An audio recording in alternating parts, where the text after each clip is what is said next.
Assalamualaikum semuanya. Raut muka lelaki itu dingin, mengenakan ikat kepala merah. Ia berdiri di tengah kerumunan dengan kedua tangan membentang lebar. Tangan kirinya menenteng kepala bocah berusia sekitar 5 tahun yang lepas dari tubuhnya. Sedangkan tangan kanan tinggi-tinggi mengacungkan senjata keramat yaitu mandau.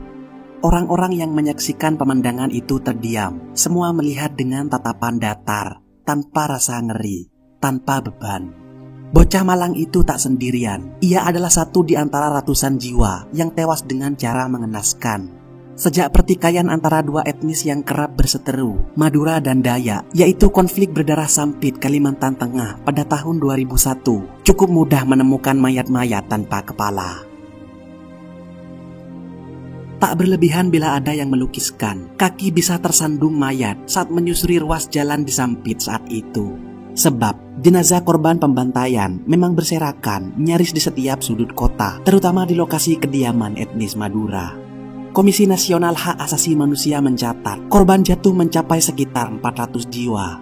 Sedangkan menurut data kepolisian, 319 lebih rumah dibakar dan sekitar 197 lainnya dirusak.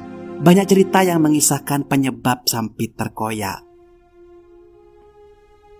Terbetik berita, pertikaian itu bermula dari pembunuhan yang dilakukan sejumlah orang Madura terhadap seorang ibu warga Dayak yang sedang hamil tua. Para pembunuh bertindak sadis. Mereka menyayat perut korban, mengeluarkan bayi dari kandungan, dan lalu membakarnya. Kisah lain, perseteruan terjadi setelah sekelompok warga Dayak menyerang keluarga Matayo, pendatang Madura di wilayah Kecamatan Baamang. Pengeroyokan itu menewaskan 4 orang dan melukai seorang lainnya. Mengetahui hal ini, emosi warga Madura terbakar. Mereka pun berbondong-bondong menyerbu rumah yang diduga sebagai tempat pelarian para pembunuh keluarga Matayo. Tanpa pikir panjang, mereka membakar belasan rumah milik warga Dayak di sekitar lokasi. Aksi ini disusul serangan balasan oleh orang Dayak. Versi lain, pertempuran dipicu dendam orang Madura atas kerusuhan pada bulan Desember di daerah Kerengpangi, Kabupaten Kota Waringin Timur. Bagi orang Madura, pembalasan yang pas adalah pada Sabtu, 17 Februari malam. Saat itu, banyak orang Dayak panik dan lari ke Palangkaraya, Banjarmasin, atau ke pedalaman. Terbetik berita, 6 orang tewas setelah tak lama serbuan dilancarkan. Orang Madura pun menguasai Sampit sampai Senin. Pada Selasa dan Rabu pagi, mereka masih menyerang sambil meletakkan bom di beberapa sudut kota. Aksi balas dendam warga Madura seolah membangunkan macan yang terlelap. Selang beberapa lama, mandau pun terayun. Berduyun-duyun orang Dayak datang dari daerah alur sungai, pedalaman Kalimantan Tengah, daerah Barito, Pangkalan Bun, Kalimantan Timur, dan Kalimantan Barat.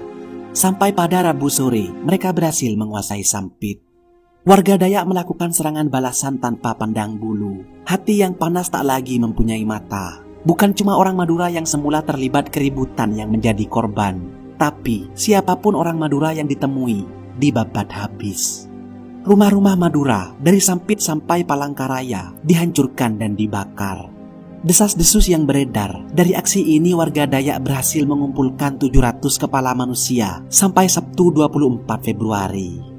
Entah cerita mana yang benar, tapi satu hal yang pasti, bendera perang telah berkibar. Buntutnya, ribuan warga Madura terpaksa hengkang ke hutan dan pedalaman. Saat itu mereka terancam kelaparan, mengingat saat kabur, mereka tak membawa bekal makanan yang cukup. Di dalam berita kala itu diperoleh cerita memilukan yang mungkin belum kalian ketahui. Saat itu ada pasangan suami istri yang harus berpisah lantaran keduanya berlainan etnis. Sang istri dari Madura dan suami dari Dayak. Tak lama setelah pertikaian pecah, si istri turut mengungsi ke Madura. Alih-alih nyaman di kampung sendiri, kehadirannya malah ditolak lantaran bersuami orang Dayak. Begitupun ketika ia harus mengikuti si suami, masyarakat Dayak sulit menerima. Saat konflik Sampit memisahkan pasangan suami istri, maka nasib ibu muda yang tengah hamil tua itu terpaksa diungsikan ke Banjar. Sedangkan suami tetap tinggal di kampungnya. Entah sampai kapan mereka harus berpisah. Kala itu aparat keamanan tak mampu berbuat lebih jauh. Mereka sibuk mengurus pengungsi. Sedikitnya 33.000 orang berlindung di tempat-tempat penampungan dan lebih dari 23.800 warga pendatang diungsikan keluar Kalimantan. Secara bergiliran mereka dievakuasi melalui kapal-kapal milik Tentara Nasional Indonesia. Permusuhan antara Dayak dan Madura kala itu begitu mengerikan, sebab muncul nilai-nilai yang berhubungan dengan ritual kuno orang Dayak, yakni memenggal kepala atau mengayau. Menebas kepala lawan memang sudah menjadi ritual yang harus dijalankan pemuda Dayak sebelum memasuki akil balik. Bahkan mereka juga harus memakan hati musuh. Itulah kepercayaan bahwanya dengan cara demikian, roh korban tak akan mengganggu mereka seumur hidup. Dayak memang menggenggam tradisi unik. Sebelum membunuh lawan, mereka melakukan sejenis upacara sebagai persiapan perang. Konon, setelah menemukan sasaran yang diincar, orang Dayak tak melihat musuh sebagai manusia utuh, tapi seolah-olah mereka tengah berhadapan dengan manusia berkepala sapi. Maka ketika mandau digunakan untuk mengayau, orang Dayak merasa sedang memenggal kepala hewan ternak. Dahsyatnya, dalam sekali tebas, kepala korban langsung lepas dari badan. Pada akhirnya, kepala-kepala itu akan ditunjukkan kepada pimpinan mereka. Mereka meyakini semua arwah akan masuk surga bila telah dilakukan tiwah. Tiwah merupakan upacara penguburan masyarakat Dayak Ngaju. Inilah puncak ritual untuk mengantar arwah yang mati masuk ke dalam alam kekal yang serba indah, yang tak mengalami kekurangan apapun, atau yang orang Dayak sebut Lewu Tatau Hapasir Intan Habusung Bulau. Itu sebabnya agak sulit mengatakan bahwa memenggal kepala bagi orang Dayak adalah kesadisan atau kekejaman yang sudah menjadi watak. Karena ini memang adat yang terpendam lama dan sewaktu-waktu bisa muncul. Maka jangan heran jika kebiasaan lama tersebut terjadi dalam tragedi Sampit, yaitu pertikaian ke-10 yang pecah di Kalimantan sejak tahun 1950. Saat itu banyak kalangan heran, begitu mudah orang Madura dan warga asli di Kalimantan terlibat konflik. Dalam disertasi dari almarhum Profesor Hendro Suroyo Sudagung yang bertajuk Migrasi Swakarsa Orang Madura ke Kalimantan Barat, ia mengungkapkan pertikaian yang sering terjadi antara Madura dan Dayak dipicu rasa etnosentrisme yang kuat di kedua belah pihak. Semangat persukuan inilah yang mendasari solidaritas antar anggota suku di Kalimantan. Situasi seperti itu diperparah kebiasaan dan nilai-nilai yang berbeda, bahkan mungkin berbenturan.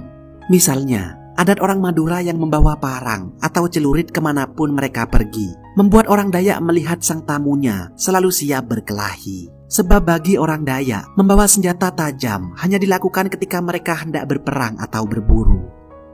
Tatkala dalam banyaknya berita di antara orang Madura yang terlibat keributan hanya karena soal salah menyabit rumput, sampai kasus perebutan tanah yang berbenturan dengan orang Dayak yang sudah kehilangan kesabaran serta memiliki tradisi kuno yaitu kayau, maka sangat mungkin persoalan yang semula kecil meledak tak karuan hingga melahirkan manusia-manusia tak bernyawa tanpa kepala.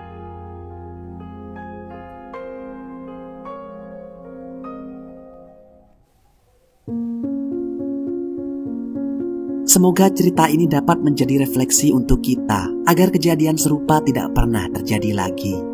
Terima kasih sudah menonton.